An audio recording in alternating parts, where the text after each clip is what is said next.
1, 2, 1, 2. Alors, qu'est-ce que j'ai mangé à midi? L'enfer. J'ai une mémoire de bulot, c'est terrible. Ah si, un délicieux sandwich au saumon, au concombre, avec des petites graines de pavot et de sésame dessus. Fait maison, bien sûr. Oui, soufflé. Non, bah non. Ouais, c'est travaillé, hein. Tu sens la paluche.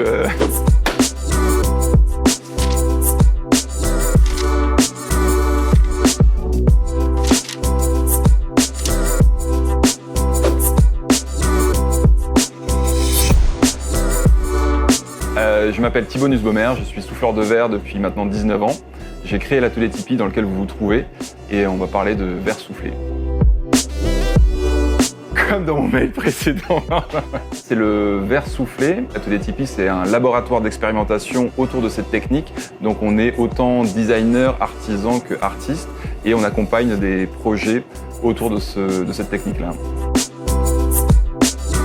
Non, ce n'est pas moi qui fais les verres Duralex, mais petite info, le chiffre qu'il y a au fond, c'est pas l'âge, c'est le numéro du moule.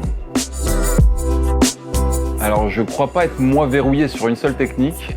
Par contre, j'ai des outils favoris et mon outil favori, c'est la mouillette, qui est un millefeuille de journal, qui est un outil le plus basique du monde, mais le plus flexible et qui nous permet d'avoir littéralement le verre en main à quelques millimètres près. Et c'est un son de ouf, ouais. Ça pue, c'est informe, mais c'est génial.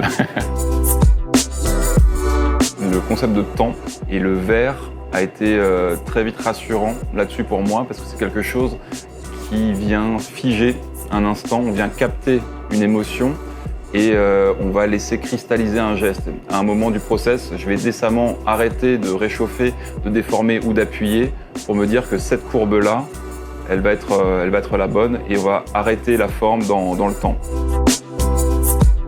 Non, c'est la seule matière jusqu'alors qui me donne des décharges d'adrénaline qui me suffisent. Voilà.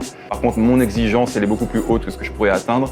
Et encore une fois, j'ai à cœur de payer des experts dans leur domaine pour ce qu'ils savent faire, pour amener mon art ou celui des autres là où il doit aller. Alors, ce documentaire, c'est mon évolution entre l'artisan qui devient artiste ou qui s'émancipe de ce que ses mains lui contraignent de faire. C'est une espèce de libération du geste pour aller vers quelque chose de plus vaporeux.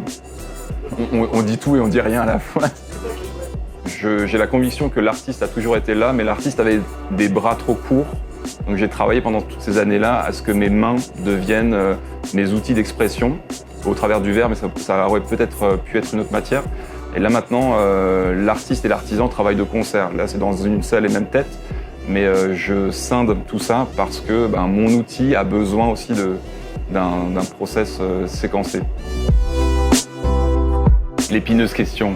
Comme beaucoup de choses dans l'atelier, j'ai choisi de ne pas choisir et j'ai différentes identités avec lesquelles je peux travailler et je peux être tout ça à la fois. Donc je suis designer quand je conçois une idée, quand je travaille avec ma tête.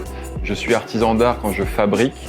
Et je suis artiste quand ce que je propose va au-delà de l'objet, en ajoutant de l'émotion et quelque chose de poétique.